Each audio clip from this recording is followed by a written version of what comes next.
So let's talk about greed.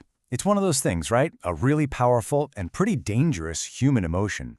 Today we're going to dive into two incredible fables that really break down what greed is, what it does to people, and maybe most importantly, if there's a way back from it.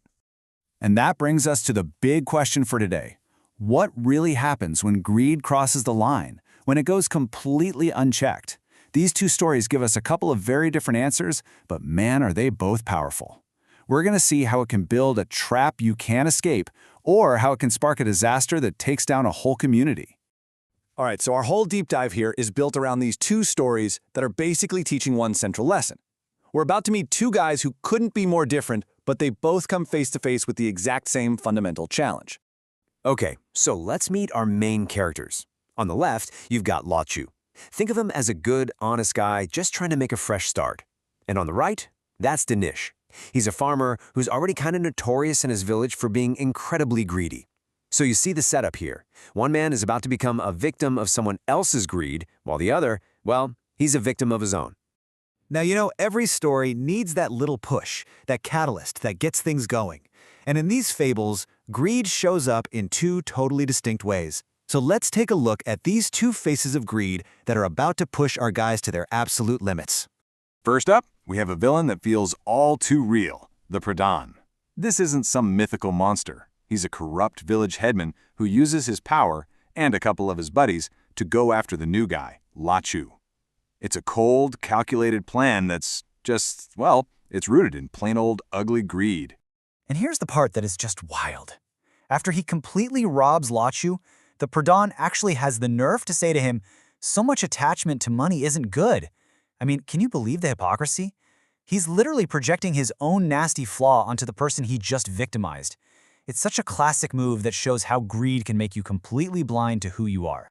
Okay, so our second villain is something else entirely. Meet the Sand Person. It's this supernatural being, and what it does is really interesting. It doesn't create greed in Dinesh. No, it finds the greed that's already growing inside him and just offers a way to supercharge it. But of course, there's a hidden and very destructive price tag attached. And this is where we hit a really crucial moment in both stories. Some kind of magical help shows up. But it's not just a simple gift, It's really a test of their character. It's a fork in the road, and the path they choose is going to decide everything. Let's see how they each handle it. So picture this. Lao Chu has lost everything. He's at rock bottom. And then he runs into a beggar. And what does he do?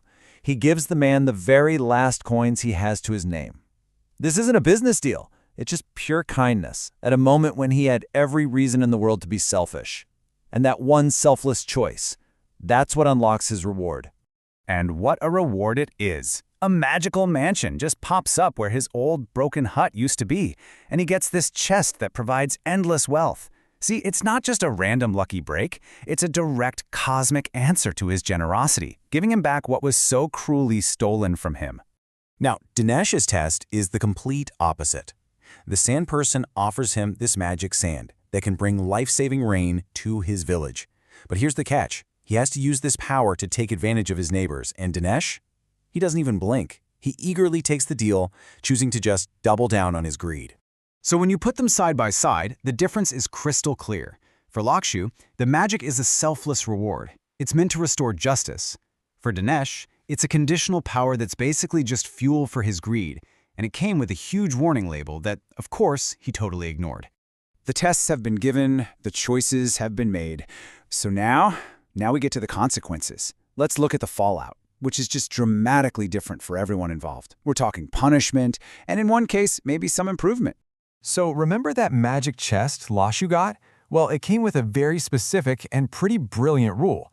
If anyone other than Lao Chu opens it out of greed, they get trapped inside, forever.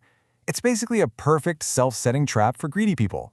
And wouldn't you know it, the Pradhan and his cronies just can't resist. They see Lao Chu's new wealth, and they come right back to steal from him again.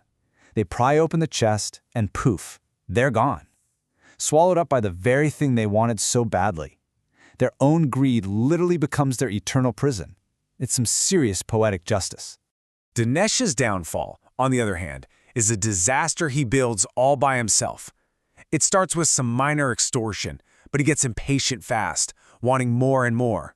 So in this final, desperate act of greed, he dumps all the magic sand at once. The result?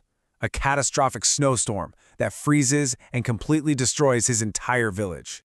But this disaster, this is his absolute rock bottom. And seeing all the pain and suffering he caused, something inside him finally snaps. For the very first time, he feels real remorse. And he starts leading the charge to help everyone survive, finally using his smarts for good instead of for personal gain. And here's where the story takes this incredible turn. His selfless actions don't just fix the mess he made. They actually break an ancient curse that was on the village, transforming the desert back into this beautiful green paradise. So his personal redemption actually leads to the salvation of his entire community. Wow. So two really different journeys with two really different endings.